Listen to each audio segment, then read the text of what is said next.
Tandaan nyo, wala nang ibang dahilan ng buhay kundi para kumilala tayo sa Diyos. Sumunod tayo sa Kanyang utos para makasama natin siya sa langit. Wala na pong ibang dahilan ng buhay. Wala namang kwenta ang buhay kung ikaw mayaman ka. Maiiwan mo naman Ha?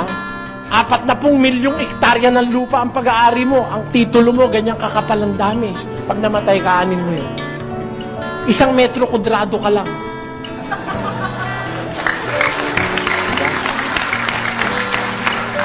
What are you going to do with acres and upon acres and hectares upon hectares of land that you have accumulated, the vast wealth that you have acquired for yourself, whether in the rightful manner or in the wrong manner of acquiring wealth? What will that do to you?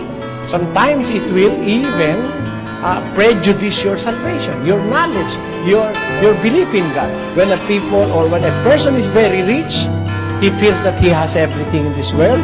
He doesn't need anymore the services of people. And sometimes he feels that he does not need anymore God because he is very much stable.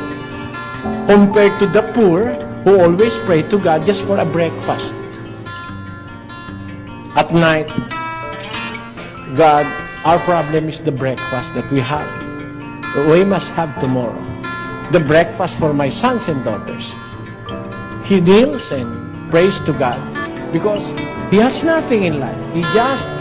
The only hope in him is that he believes in God. Minus God, then everything will be in vain. Alisin mo ang Diyos, wala na pong kwenta ang buhay. Wala nang sagot ang ibang tanong. Pag wala ang Diyos, minus God, then everything will fall down. But with God, every question will be answered. Every problem will be solved. Come judgment.